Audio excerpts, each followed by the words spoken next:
Hi, my name is Tom, and today I'm going to show you the best way to learn how to juggle.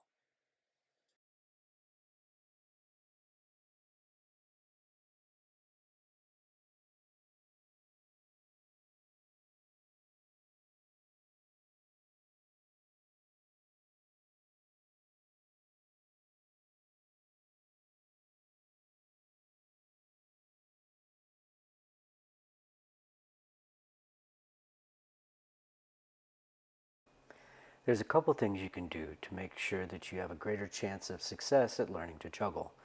The most important one is what you see in this picture, is to try to get beanbags. That could be hacky sacks, or these types of things that you see here, or your traditional square beanbags.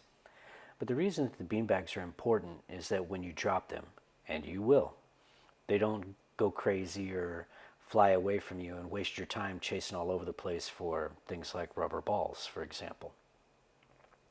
The other thing that you're going to want to do is you're going to want to perform the steps that I show in the video from a kneeling position if you're capable of doing that.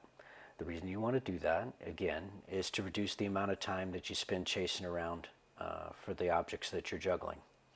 If you cannot get beanbags and you must use things like balls, do try to practice from the kneeling position.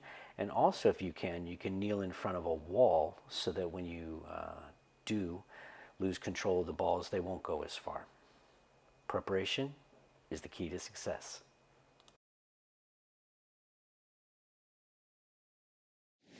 So, as I mentioned before, the best way to learn is to use beanbags and to do it from a kneeling position.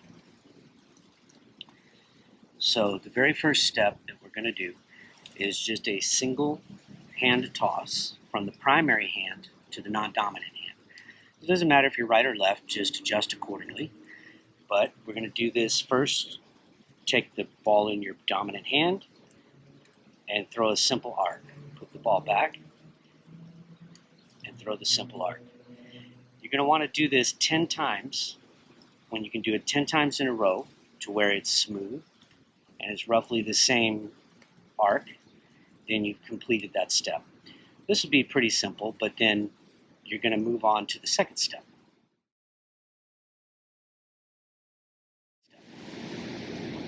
The second step, you're going to go from your non-dominant hand and do the 10 arcs the same as you did with your dominant hand. So you do take it from your non-dominant hand and throw it to your dominant hand in the same kind of arc. See, that one was out of control. But you want to do that do it until you can do it 10 times to where it becomes natural. Once you can do that, you're going to move on to the next step. Step 3, you're going to use 2 balls and you're going to start with your dominant hand. You're going to perform the same arc that you did before, as so, but you're going to take your non-dominant hand, and before the first ball reaches your second hand, you're going to perform that same arc that you practiced earlier, so that you're basically exchanging the balls with 2 arcs.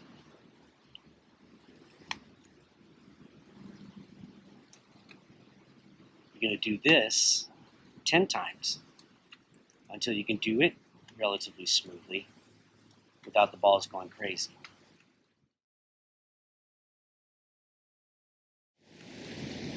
Step 4, you're going to perform this same maneuver, but you're going to start with your non-dominant hand first until you can do that, the 2 arcs 10 times in a row without it being out of control. As you can see, even though I'm a juggler, I still am having a little trouble with it myself. But you're going to want to do that 10 times, starting with your non-dominant hand. Once you can do that, you're ready to move on to the next step.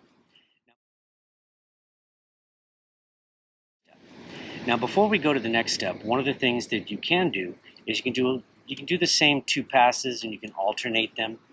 This doesn't really help a whole lot, but you can do that if you'd like, and it'll give you a feel for what the 3-ball combination is going to be. So you can start with your non-dominant, then your dominant, and just perform those steps as so.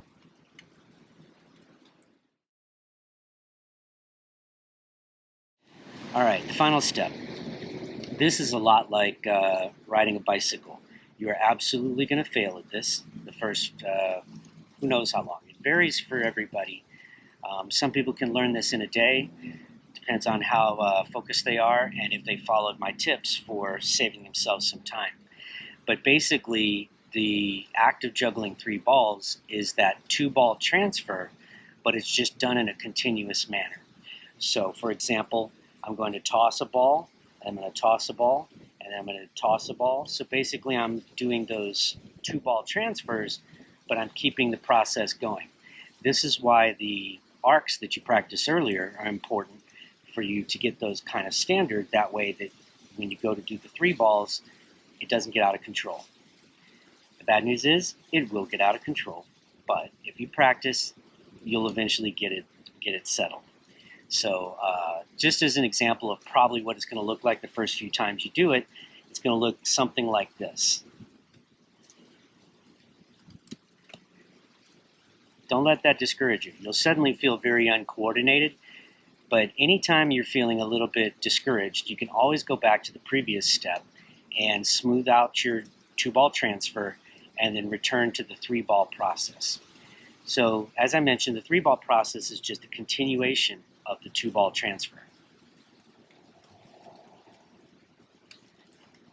Now I'm making it look very easy, but it'll actually, once you get the hang of it, it'll become second nature. So like the other steps, we said we did 10 repetitions in order to make sure that we were good. With this, essentially, once you get to 4 balls, in other words, or 4 catches, then you kind of are juggling, even if it wipes out after 4. If you're able to get to 1, 2, 3, 4, then you actually have learned how to juggle. It's just a matter of practicing after that. Normally, when you first start to juggle the 3 balls, it'll be very difficult to get to that 4th ball because you haven't learned the motor memory required to keep the process going. But if you successfully make it to 4, if you count 1, 2, okay, again, 1, 2, 3, and you're struggling, just know that you're only 1 transfer away from making it to juggling.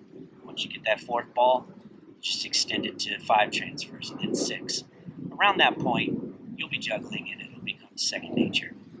Hope that you guys enjoyed the video, and I hope that you're able to use this to gain your new skill. Have a great day.